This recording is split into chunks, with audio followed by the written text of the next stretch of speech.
What is going on, everybody? This is the Brilliant Quiz. It is your job to come up with the brilliant move that Analysis picked up. I pulled all these from my games, and before we get going, I'm going to recommend the other quizzes or challenges that I've made before. I'm going to put the link to the playlist in the description. Anything from general trivia to back rank, a lot harder than it sounds. I go really in depth with that. Night forks, smother mates, sacrifices, and stalemates.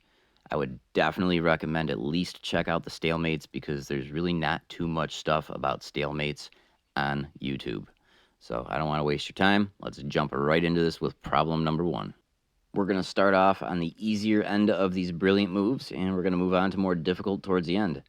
So black here plays pawn to b6, and white responds with a brilliant move.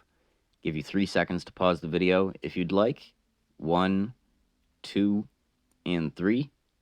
And the move to be had is knight to c5 capture.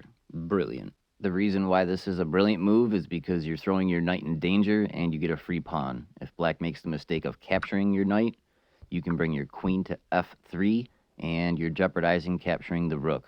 The only way that black can prevent you from getting the rook is if they throw out the bishop for capture or the knight for capture, and after you grab that minor piece, they move the other one, so the queen and the rook are now connected, so you can't grab it freely.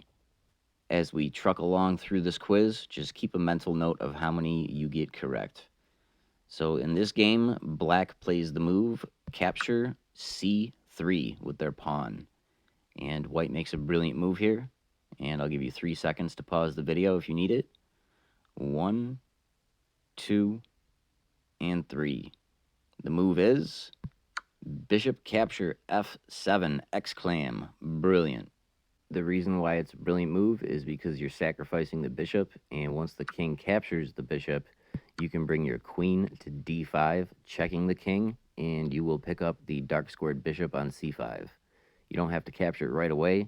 Once the king moves out of the way, you can usually recheck them if they go to e8 through queen to h5, and they will either block it with the pawn or move the king to one of the two dark squares.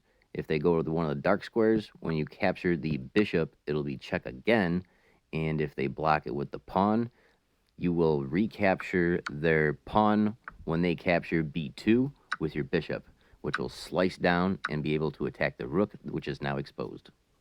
As we move along, the difficulty will increase, and black plays capture queen with their queen on f3, and white plays a brilliancy. I'll give you 3 seconds to go ahead and pause the video if you need. 1, 2, and 3. The brilliant move is bishop captured d7 check exclam. Brilliance. Brilliant. Brilliant. The reason why this is a brilliant move is because you should capture the queen instead, and if you did so, black would just recapture your bishop. But by throwing in the desperado move, you get an extra pawn and prevent the king from being able to castle. Remind you, you can only do it to d7, not f7, because if you did it to f7, the queen could recapture and get out of danger's way, and you would be foobarred. On this next one, black plays the move bishop to d5, and I'll give you 3 seconds to go ahead and pause the video if you need to. 1, 2, and 3. And the exclam move for white is queen captures bishop on d5 check exclam. And that is because if the queen captures the queen, thinking that there's nothing protecting it to get out of check, the knight is then able to jump to f6, checking the king and forking the queen at the same time. So once the black king gets out of check, the knight can pick up the queen, and you will end up a minor piece. And there's no scenario where you do not end up a minor piece, because even if the queen doesn't grab the queen, and let's say the king just gets out of check by going to the corner or something, there's going to be a set of exchanges, and you're still going to be up a minor piece because black is not going to be able to capture the knight away scot-free. Here's another one for white, and black chooses to move bishop to f6. What is the X-Clam move? Give you 3 seconds to pause the video. 1, 2, and 3. The move is rook take e5 check X-Clam.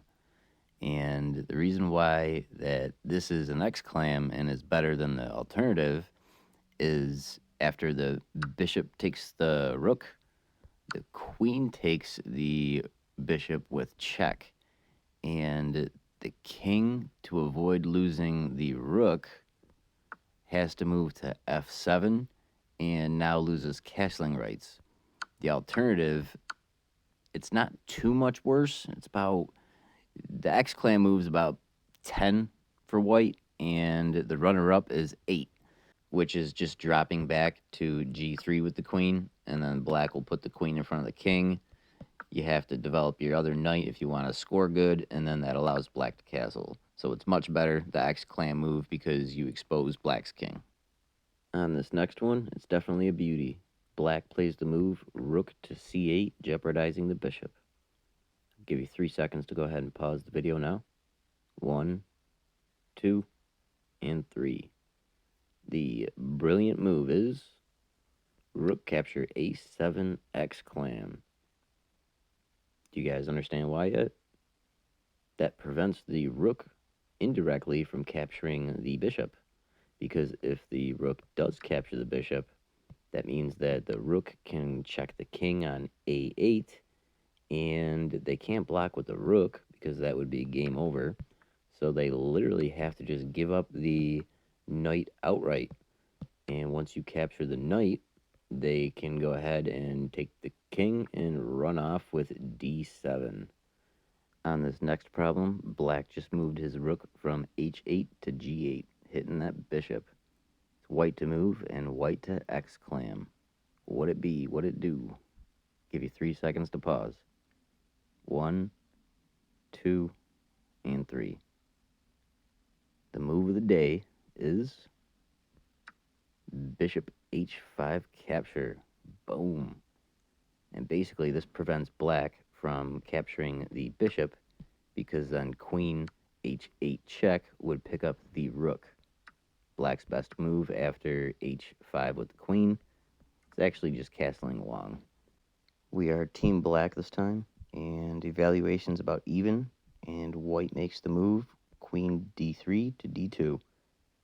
Give you 3 seconds to go ahead and pause the video. 1, 2, and 3. Very similar to the problem we had 2 ago, where the queen goes ahead and captures the knight on d4. And if white wants to even out material, or at least attempt to, because they're down a minor piece now, queen captures queen, and the knight jumps to f3, forking the king and queen. Once the king gets out of check, knight picks up the queen, and you're up a minor piece, and evaluation puts you in between 6 and 7 for black. We're going to finish up on a back-to-back X-Clam. So white just moves with knight capture on c6. Black to move an X-Clam. Give you 3 seconds to pause. 1, 2, and 3. The move is bishop capture h3 X-Clam. And white now plays bishop to f3, and black to move again and X-Clam again. I'll give you 3 more seconds to pause. 1, 2, and 3. Boom! Bishop captured g2. X-Clam, X-Clam, X-Clam, X-Clam. The reason why this is an X-Clam is because even if the bishop captures your bishop, you have queen h2 checkmate, and the king's trapped. There's absolutely nothing that they can do. If you try blocking the other bishop, queen h1 is checkmate.